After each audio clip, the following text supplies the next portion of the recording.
জানিয়ে দিব গুরুত্বপূর্ণ আপডেট বাংলা সংবাদ। শুরুতেই সংবাদ শিরোনাম, পরে বিস্তারিত। কাউকে পিটিয়ে মারতে একজন শিক্ষার্থীর কতটুকু মানসিক শক্তি প্রয়োজন। এরপর জানিয়ে দেব জাতিসংঘে বাংলাদেশের গণঅভ্যুত্থানের বীরত্বগাথা তুলে ধরবেন ডক্টর ইউনূস। আরও যা থাকছে, 3 পার্বত্য জেলায় সংঘর্ষ, যা জানালো আইএসপিআর।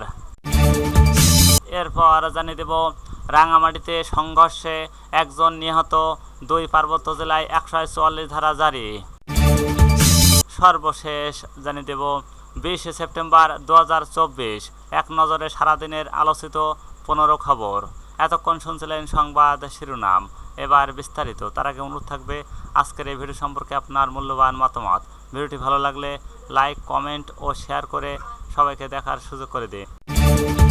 কাউকে পিটিয়ে মারতে একজন শিক্ষার্থীর কতটুকু মানসিক শক্তি প্রয়োজন। মানসিক ভারসাম্যহীন একজন যুবককে পিটিয়ে হত্যা করা হলো, তাও আবার সন্দেহের জেরে। নির্যাতনের আগে তাকে খেতে দেওয়া হয়। নির্মমভাবে পিটানোর পরে তোফাজ্জল মেঝেতে কুঁকড়ে পড়ে আছেন। তাকে ঘিরে কয়েকজন দাঁড়িয়ে, আর সামনে বসে আছে কয়েকজন। কেউ দেখছে, কেউ পিটাচ্ছে, কেউ হেসে গ্যাস লাইট দিয়ে পায়ে আগুন ধরে দিচ্ছে, কেউ এসে তোফাজ্জলের ভ্রু ও চুল কেটে দিচ্ছে। মারা যাওয়ার মতো অবস্থা হয়ে পড়লে কেউ একজন পানি খাওয়ান, তারপর সে উঠে বসে। আবারও শুরু হয় পিটানো। কেউ এসে তোফাজ্জলের আঙ্গুলের মধ্যে ট্যাম্প রেখে তার উপর শরীরে সম্পূর্ণ ভর দিয়ে দাঁড়িয়ে যায়। তাদের এতটাই নিষ্ঠুরতা, অমানবিক, হিংস্র ছিল যে শেষ পর্যন্ত মারা যেতে হলো তোফাজ্জল নামে মানসিক ভারসাম্যহীন এই যুবককে। যা ঘটল প্রাচ্যর অক্সফোর্ড খ্যাত ও ঢাকা বিশ্ববিদ্যালয়ে। জাতিসংঘে বাংলাদেশের গণঅভ্যুত্থানের বীরত্বগাথা তুলে ধরবেন ডক্টর ইউনূস। অন্তর্বর্তী সরকার প্রধান উপদেষ্টা অধ্যাপক ডক্টর মোহাম্মদ ইউনূস আগামী 27 সেপ্টেম্বর জাতিসংঘ সাধারণ পরিষদের 79তম অধিবেশনে বক্তব্য রাখবেন। সেখানে তিনি দেশে জুলাই আগস্টে সংগঠিত বৈষম্যবিরোধী ছাত্র আন্দোলনের প্রেক্ষাপট এবং ছাত্র জনতার গণঅভ্যুত্থানের বীরত্বগাথা তুলে ধরে রাজনৈতিক পট পরিবর্তনের পর রাষ্ট্র মেরামতের জন্য অন্তর্বর্তী সরকার গৃহীত সংস্কার ও কার্যক্রম বিশ্ববাসীর সামনে উপস্থাপনা করবেন। ছাত্র জনতার তীব্র আন্দোলনের মুখে গত 5 আগস্ট শেখ হাসিনা পদত্যাগ করে ভারতে পালিয়ে যান। লেবানন নোবেল বিজয়ী ডক্টর মোহাম্মদ ইউনূসকে অন্তর্বর্তী সরকার প্রধান উপদেষ্টা হওয়ার প্রস্তাব দেওয়া হলে তিনি তা গ্রহণ করেন। 8 আগস্ট তিনি দায়িত্ব নেন।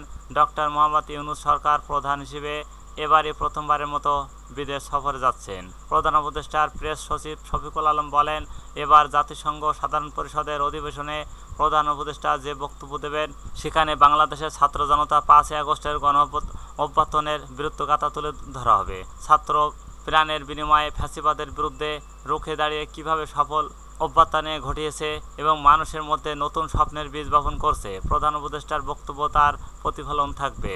3 পার্বত্য জেলায় সংঘর্ষ, যা জানালো আইএসপিআর। 3 পার্বত্য জেলায় সংঘর্ষ নিয়ে বক্তব্য দিয়েছেন আন্তঃবাহিনী জনসংযোগ দপ্তরের আইএসপিআর। শুক্রবার 20 সেপ্টেম্বর এক সংবাদ বিজ্ঞপ্তিতে দিয়েছে আইএসপিআর জানান, গত 18 সেপ্টেম্বর খাগড়াছড়ি জেলা সদরে মোটরসাইকেল চুরি ঘটনাকে কেন্দ্র করে উচ্ছৃঙ্খল জনগণের গণপিটুনিতে মোহাম্মদ মামুন বয়স 30 নামে এক যুবককে নিহত হন। পরবর্তীতে সদর থানা পুলিশ নিহতের মরদেহ উদ্ধার করে ময়নাতদন্তের শেষে পরিবারের কাছে হস্তান্তর করেন। এই ঘটনাকে কেন্দ্র করে পরদিন 19 সেপ্টেম্বর বিকেলে দীঘিনালা ও কলেজ হতে একটি বিক্ষোভ মিছিল বের করা হয়। মিছিলটি দীঘিনালার বলখালি বাজার অতিক্রম করে সময় ইউপিডিএফ মূল এর সন্ত্রাসী মিছিলের উপর হামলা করে 20 থেকে 30 রাউন্ড গুলি ছোড়ে। এর পরিপ্রেক্ষিতে বিক্ষুব্ধ জনতা বলখালি ও বাজারের কয়েকটি দোকানে অগ্নিসংযোগ করে।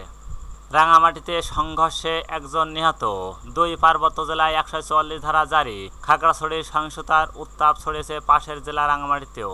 এতে একজনের মৃত্যু হয়েছে। এছাড়া এই সংঘাতে অন্তত 50 জন আহত হয়েছেন। পরিস্থিতি নিয়ন্ত্রণে 144 ধারা জারি করেছে জেলা প্রশাসন। জেনারেল হাসপাতালের চিকিৎসক সাদি আক্তার জানান, সংঘাতে অন্তত 50 জন আহত হয়েছেন। তাদের মধ্যে 6 থেকে 7 জনের অবস্থা আশঙ্কাজনক।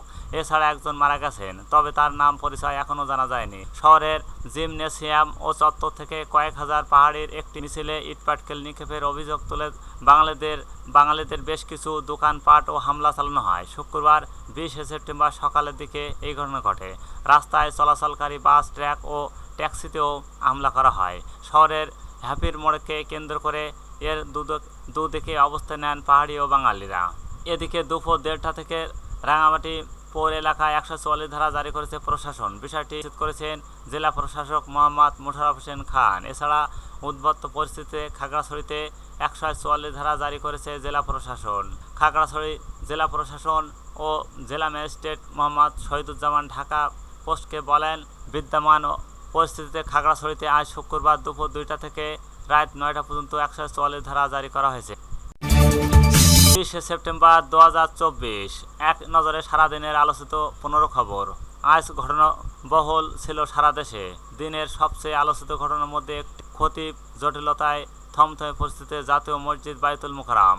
এছাড়া পার্বত্য জেলায় সংঘর্ষ, এ নিয়ে আন্তঃবাহিনী জনসংযোগ পরিদপ্তরের ISPR বক্তব্যের খবর।